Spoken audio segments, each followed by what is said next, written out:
Au nom du Père et du Fils et du Saint-Esprit. Amen. La paix de Jésus soit dans votre maison. J'espère que vous allez bien, que vous êtes dans la paix et la joie de Jésus. Alléluia. Eh bien oui, c'est aujourd'hui la fête de Sainte Marie-Madeleine. Alors bonne fête à notre chère Sainte Patronne, Sainte Marie-Madeleine. Sainte Marie-Madeleine, fidèle amie de Jésus, toi l'apôtre des apôtres, conduis-nous vers Yeshua. Sainte Marie-Madeleine, fidèle amie de Jésus. Dans ce refrain, je dis Yeshua, qui veut dire Jésus, pour ceux qui ne le savent pas. Jésus en araméen. J'espère que vous êtes prêts pour honorer notre chère Sainte Patronne, Sainte Marie-Madeleine. Alors, je le répète, nous sommes un groupe qui s'appelle les Amis de Sainte Marie-Madeleine. Nous ne sommes pas une association, pas une communauté, pas une congrégation non plus, et nous sommes tout simplement les amis de Sainte Marie-Madeleine. Nous sommes touchés bien sûr en premier par Jésus, et nous sommes touchés par Sainte Marie-Madeleine, qui est la première témoin de la résurrection de Jésus, vous le savez, et elle nous apprend à aimer Jésus. Nous la prions pour nous apprendre à aimer Jésus et pour nous apprendre aussi la persévérance, telle que Jésus en a parlé dans les saints évangiles, la fameuse persévérance, car dès l'instant où Sainte Marie-Madeleine a été donc à la rencontre de Jésus, elle a pleuré sur ses pieds, elle a essuyé ses pieds avec ses cheveux, elle lui a versé un parfum très cher, un parfum de très grand prix, et elle ne l'a pas quitté. Sainte Marie-Madeleine n'a pas quitté Jésus, même jusqu'à sa mort, puisqu'elle était là au pied de la croix. Elle était là aussi le matin de la résurrection. Elle le cherchait, non pas vivant, elle cherchait son corps, mais elle le cherchait quand même. Donc elle ne le quittait pas. Et à l'Ascension, eh bien, on sait ce qu'elle a fait. Elle est venue en Gaule, France de l'époque, pour venir évangéliser avec toute la belle équipe de la Nouvelle Judée, dont sa sœur Sainte Marthe, son frère Saint Lazare. Et elle a vécu, la tradition le dit, environ 30 ans, du côté de la Sainte-Baume, la fameuse grotte de la Sainte-Baume, où elle était aussi en compagnie de Saint Maximin, donc qui a donné son nom à la basilique Sainte-Marie-Madeleine, 3e lieu chrétien de France, basilique Sainte-Marie-Madeleine à Saint-Maximin. Tout ça dans le Var, pas très loin d'Aix-en-Provence. Donc le parcours de Sainte Marie-Madeleine nous montre sa persévérance, et avec elle, quelle constance. Elle est restée fidèle à Jésus, et je crois que c'est un très bon modèle de constance, de persévérance et de fidélité à Jésus. On en a bien besoin en ce moment. Alors, si vous allez à la messe aujourd'hui, eh bien, n'oubliez pas que si des fois le prêtre l'oublie, rappelez-lui. Rappelez-lui avant la célébration qu'aujourd'hui c'est la Sainte Marie-Madeleine.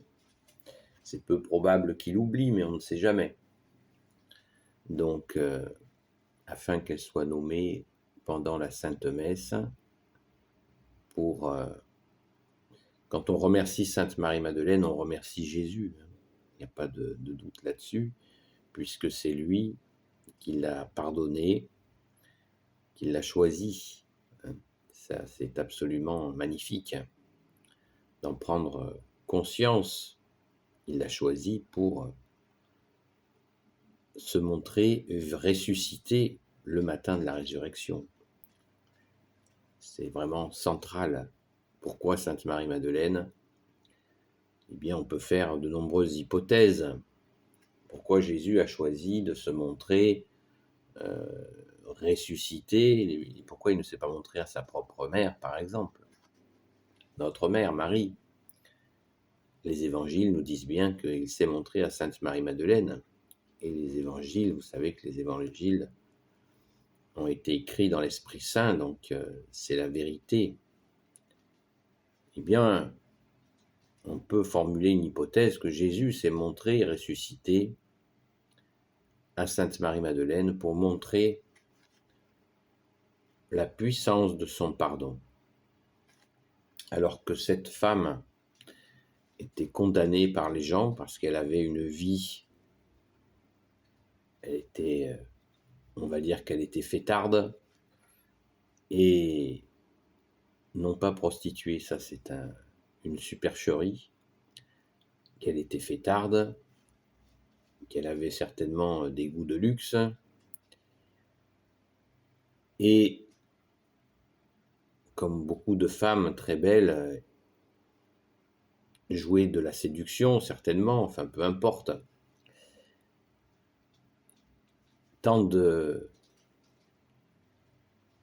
choses pas terribles que nous pouvons voir ici ou là, sans porter un doigt accusateur.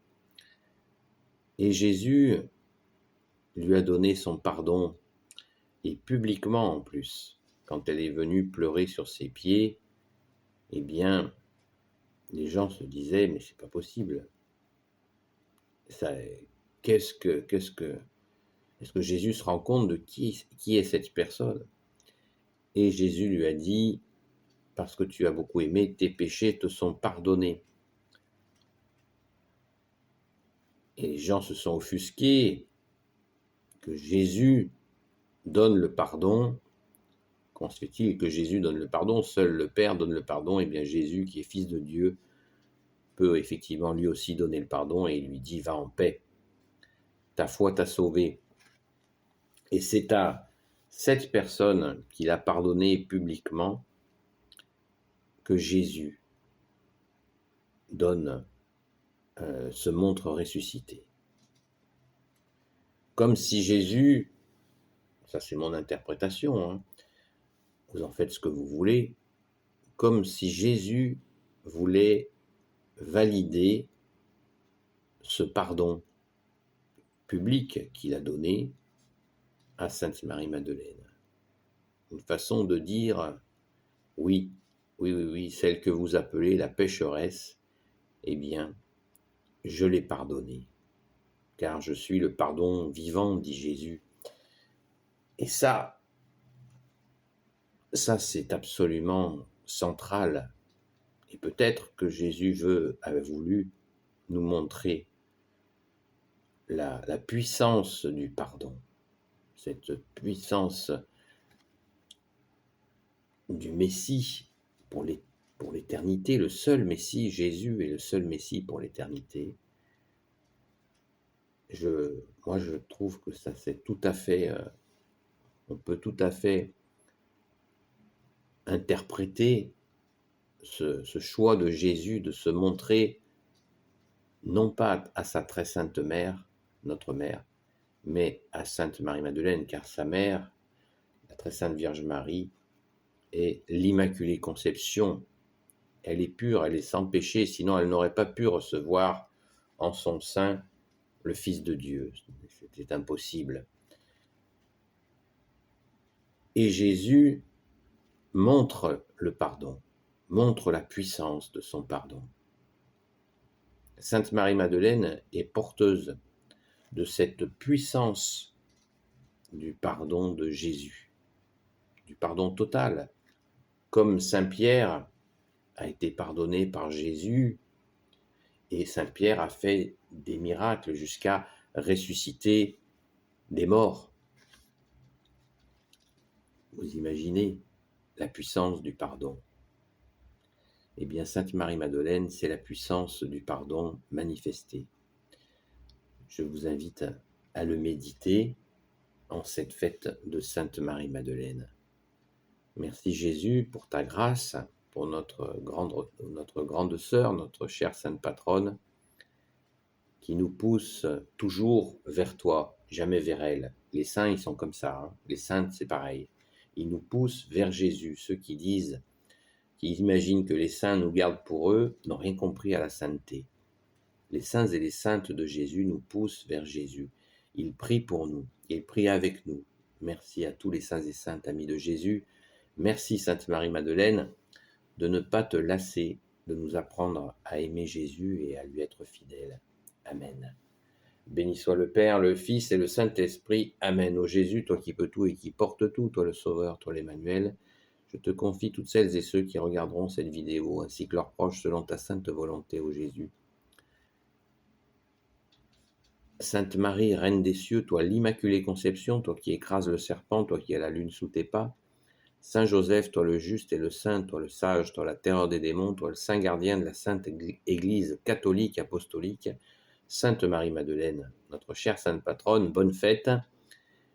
Et vous, tous les saints et saintes amis de Jésus, Saint Michel Archange qui est comme Dieu, Saint Gabriel Archange, Saint Raphaël Archange et tes anges guérisseurs. Et vous, tous les anges qui servez Jésus, je vous confie toutes celles et ceux qui regarderont cette vidéo, ainsi que leurs proches, selon ta sainte volonté, ô Jésus. La paix de Jésus soit dans votre maison. Pouce en l'air et commentaires, s'il vous plaît. Et je vous souhaite encore une très belle fête de Sainte Marie-Madeleine. La paix de Jésus soit dans votre maison. À très vite.